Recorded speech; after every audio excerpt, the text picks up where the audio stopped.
E ninguém morre de hanseníase, porque a civilidade acaba. Você pode talhar meu corpo inteiro, a mesma coisa que nada. Me queimo demais. Eu mesmo cozinho, né? Eu me queimo demais, não sinto nada. Me machuco. Depois que eu vejo a boia, eu falo, cara, queimei a avó. Em 1945, quando o seu Gilberto Bardella foi identificado como doente de hanseníase, as manchas no corpo eram os únicos sinais visíveis. Com o Matheus Mendonça Ramos Simões, foi diferente. E aí eu comecei, primeiro eu tava com uma dormência na mão assim, mas eu fui num outro médico por um outro motivo, né? E foi até inclusive aqui no HC. E aí eu tava terminando a consulta e por descargo de consciência eu peguei e falei, mas eu tô com uma dormência esquisita aqui no meu braço, assim, parece que não acorda, né? Daí ela pegou um filamento ali, ela começou a passar no meu cotovelo, não sei o que. Ela, você sente? Eu falei, não tô sentindo nada não. No cotovelo, ela passou em outros lugares. Daí ela falou, vou te encaminhar pro Dr. Marco Andrei. Ela falou que porque, pelo que você tá me escrevendo aí, pode ser hanseníase, né? O bacilo que foi identificado no Matheus é o mesmo que foi identificado no seu Gilberto. Só que não existia tratamento em 1945 e o seu Gilberto foi para o Asilo Colônia de Cocais, em Casa Branca, no interior de São Paulo. O Matheus recebeu o tratamento imediatamente após o diagnóstico. Além dessas diferenças, a forma como a doença se manifestou em cada um deles foi bem diferente. O seu Gilberto tinha manchas no corpo e o Matheus se queixava de dormências. Porque a gente tem hoje que a hanseníase é uma doença primariamente neural. Esse é o Felipe Rocha Lima. Então a identificação desses sinais neurológicos pareados com técnicas laboratoriais que têm uma alta sensibilidade, mantendo aquela especificidade satisfatória, que é a certeza de que meu diagnóstico positivo estar associado à doença hanseníase, traz então uma nova realidade para a hanseníase atualmente. Por quê? O paciente com hanseníase em 2024 é um paciente com hanseníase onde ele tem muito mais sinais neurológicos e menos sinais dermatológicos. Aí a história é meio comprida. Esta é a temporada A Flor da Pele, do podcast do Programa de Pós-Graduação em Clínica Médica da Faculdade de Medicina de Ribeirão Preto, USP. Meu nome é Blanche Amâncio, sou jornalista e em 5 episódios vou te conduzir a uma viagem pelo tempo e aos laboratórios da Faculdade de Medicina de Ribeirão Preto, que tem um dos mais importantes centros de pesquisa sobre hanseníase do mundo. Neste episódio, eu vou te contar novos capítulos das estratégias de identificação da doença e como os centros de saúde acompanham a evolução do tratamento. Capítulo 3. Identificar o inimigo. Ele é um bacilo muito antigo, assim, coisa de milhões de anos, e ele acabou se adaptando muito bem para se reproduzir no ser humano, né? E ele desativou alguns genes ali, ele é uma coisa meio estranha, por isso que Esse é o Matheus. Ele não é profissional da saúde, é físico. Só que viveu, trabalha e estuda a hanseníase já tem um tempo. Por isso, às vezes ele fala com a mesma desenvoltura dos seus colegas biologistas do Laboratório Translacional de Estudos da Pele e Modelos Alternativos do Programa de Clínica Médica do Hospital das Clínicas de Ribeirão Preto. Isso é uma característica muito, é ruim, mas eu acho extraordinária do bacilo. A Natália Aparecida de Paula Rios é uma das colegas de laboratório do Matheus. Sou biomédica, mestre em genética e biologia molecular e doutora em biologia celular e molecular. Já trabalho no hospital há 12 anos como biologista. Então eu atuo como biologista no hospital, fazendo a parte de rotina, de atendimento aos pacientes, e aqui como pós-doc, na parte de pesquisa. O outro colega do Matheus é o Felipe Rocha Lima. Eu sou biomédico, patologista clínico, fiz mestrado em patologia humana na Fiocruz da Bahia, e fiz o doutorado aqui na Clínica Médica, na Faculdade de Medicina de Ribeirão Preto. Atualmente eu sou pós-doc do grupo, né? Então... O trabalho deles é o seguinte: de biologia molecular, que é um exame, que são testes, na verdade, que a gente busca a identificação, no caso do hemilep, que é o causador da hanseníase, buscando DNA ou RNA. Essa é uma parte do trabalho da Natália. Então, tem uma parte do meu trabalho que é estudar esse teste de biologia molecular, fazendo extração, isolando DNA e RNA de amostras de pacientes e avaliando sensibilidade, especificidade dos testes de PCR para identificação da bactéria. A PCR é uma técnica de exame laboratorial. Você deve ter ouvido muito sobre ela no período da pandemia de Covid-19. Para a Covid, a PCR é feita naquele cotonete bem longo que é introduzido no nariz para coletar material e testar se a pessoa está ou não com o vírus. Lembra? Para a hanseníase, essa é também uma das técnicas, só que a amostra é de pele, na maioria das vezes. Então, continuo trabalhando com essa linha de pesquisa, que na verdade é a identificação de biomarcadores para o diagnóstico da hanseníase. E essa é a pesquisa conduzida pelo Felipe. Então, meu objetivo é buscar novos alvos que eu possa utilizar na rotina de diagnóstico laboratorial através de sorologia, que é uma das técnicas mais amplamente difundidas para fazer triagem, né, e confirmação de diagnóstico de doenças infecciosas, principalmente. O Felipe procura novos elementos, que é o que ele chama de biomarcadores, em exames de sangue de pessoas que têm hanseníase. O desafio dele é encontrar características bem específicas que possam ser usadas para identificar a doença precocemente. O que o Felipe e a Natália investigam são formas mais rápidas e eficientes de comprovar a presença do bacilo de Hansen no corpo humano. Eles buscam respostas para uma estratégia importante de combate à doença, que é a do diagnóstico precoce.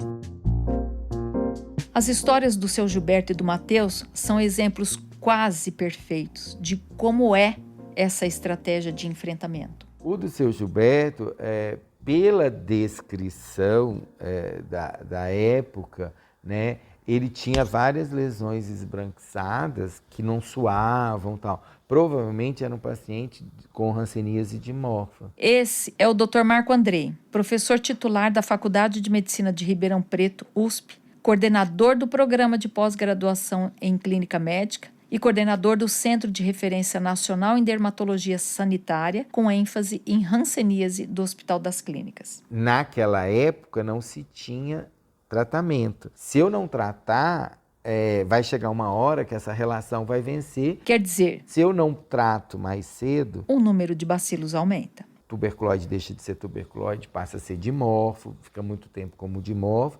E se eu não tratar, esse paciente vai chegar a ser vichoviano lá na frente. Foi provavelmente o que aconteceu com o seu Gilberto. Que ele foi diagnosticado lá no Campinho, aquela história, né? Aquilo provavelmente eram lesões de hanseníase dimorfa, né? Múltiplas lesões, só que ele viveu numa época que não se tinha tratamento.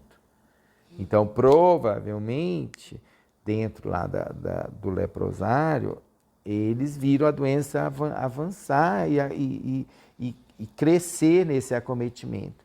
Por isso que o seu Gilberto tem lesões nos pés, nas mãos, né? Porque a doença avançou. Você não tinha um tratamento efetivo e curativo. Existem diferentes manifestações da doença. Então, a gente tem o indeterminado, que seria o mais precoce aí, o tuberculoide, né? Às vezes tem um nervo acometido só, entendeu? O dimorfo, que tem alguns, mais de um tronco neural acometido, múltiplas lesões aparecendo e tal, mas não chega a ser um virchoviano, que é aquele virchoviano que aí tem tanta quantidade de bacilo que eles vão fazendo uma formação naqueles nódulos que são os rancenomas, os caroços vão aparecendo e que tem bilhões e bilhões de bacilos em cada nódulo daquele. Sim, bilhões de bacilos em cada nódulo. Tem, com certeza. Muito bacilo. Uma pessoa pode desenvolver o tipo mais agressivo, depende da capacidade de reação do sistema de defesa, aquele que foi objeto da pesquisa da doutora Norma Foz. Se a doença não é definida precocemente, oportunamente, o que acontece? O número de bacilos vai aumentando e ele vai se espalhando, acometendo em outros nervos. O que o Dr. Marco está explicando é que, mesmo que uma pessoa desenvolva um tipo mais brando da hanseníase, como parece ter sido o caso do Sr. Gilberto, ela pode avançar para o mais severo, que provavelmente foi o que aconteceu com o Sr. Gilberto, que desenvolveu sequelas irreversíveis e incapacitantes. Só que não foi o que aconteceu com o Matheus, que chegou ao diagnóstico e ao tratamento ainda no início da manifestação da doença e tem sequelas leves. Por exemplo, é pouco, assim, meu cotovelo, eu tenho que tomar um certo cuidado, porque não sinto mais eles.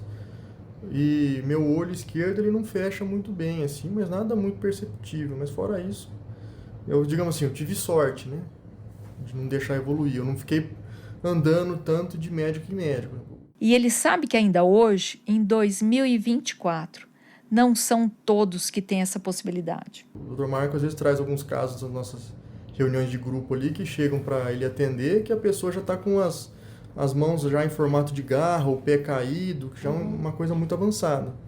Até que todos os nossos trabalhos aqui, o intuito é que o paciente não chegue nesse ponto para o médico. É que a gente, levantando todas essas informações, a gente auxilia o médico a dar um diagnóstico mais precoce para o paciente, para ele não chegar lá já com o pé caído, com manchas e caroços por todo o corpo, porque daí o tratamento começa também a ser mais complicado também.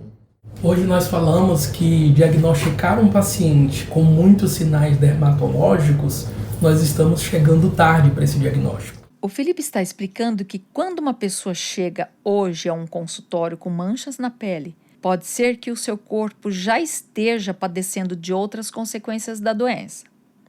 Para fechar o diagnóstico, o médico combina a observação clínica com os exames laboratoriais.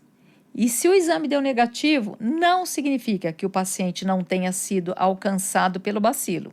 No caso do Matheus, por exemplo... Esses exames sorológicos foram negativos, né? Só que pelos sintomas, por ser uma doença que estava só o meu nervo do braço esquerdo, aqui o ulnar que estava inchado, e a condução da eletricidade no meu nervo, ele falou, não, é hanseníase. E o meu objetivo principal é trazer outras moléculas que se ligam, né, a diferentes regiões da bactéria, que possam me trazer respostas melhores do que a sorologia que a gente já tem, que é mais conhecida. Então eu busco dosar anticorpos no soro dos pacientes com hanseníase, anticorpos IgA, IgM e IgG, que são 3 tipos principais de anticorpos que esses pacientes produzem contra a bactéria. E através desses anticorpos eu consigo avaliar no laboratório se ele tem essa positividade e se ele entrou em contato com aquela bactéria, se é um indivíduo que tem doença ativa, ou seja, ele está com sinais e sintomas, se é um indivíduo que tem infecção subclínica, que é aquele paciente que ele tem a bactéria, mas ainda não apresenta sinais e sintomas muito claros para o médico conseguir diagnosticar em uma consulta de avaliação dermatoneurológica, ou também através desses anticorpos eu consigo avaliar se aquele paciente ele já tratou e agora ele está apenas com resquícios aí desse contato com a bactéria que ele teve ao longo da vida.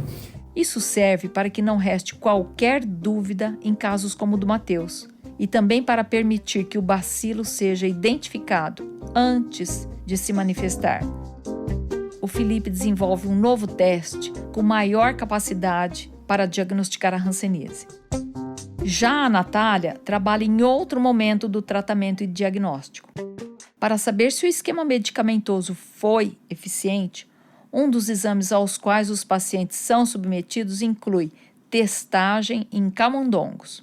Acontece que o bacilo de Hansen só sobrevive em organismos vivos. E fazer isso é difícil, de todas as formas que você nem pode imaginar. Quando eu quero avaliar se aquela amostra do paciente tem resistência ao medicamento, tratou 12 meses, ele está com lesão ainda, eu preciso investigar.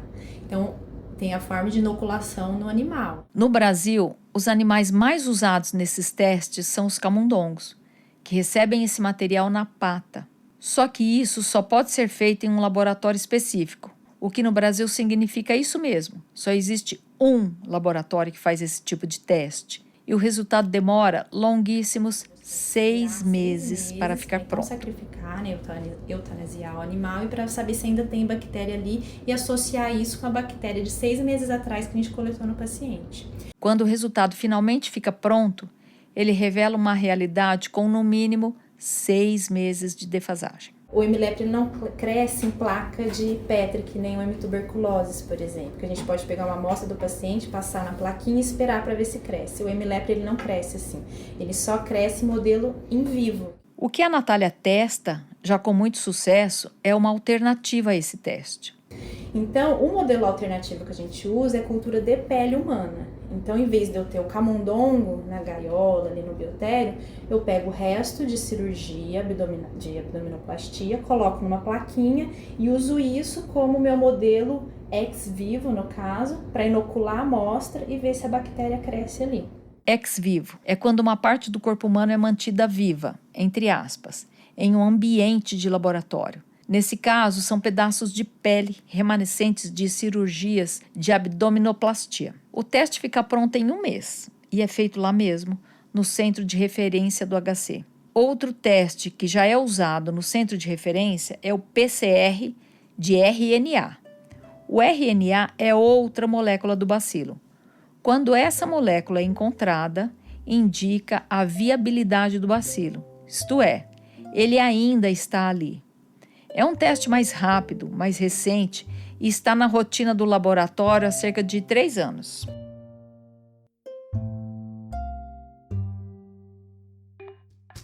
De tanto ouvir sobre o bacilo, nós aqui ficamos pensando nele como um personagem peculiar. A Natália fez uma espécie de perfil. Ele tem a capacidade de invadir uma célula super especializada, que é uma célula do nervo, uma célula nervosa que conduz estímulos, e fazer com que essa célula perca toda a característica dela. Então ela volta a ser uma célula primordial lá, quase uma célula tronco, onde a partir de novos estímulos ela pode se transformar em outra. E o bacilo faz isso para a sobrevivência dele.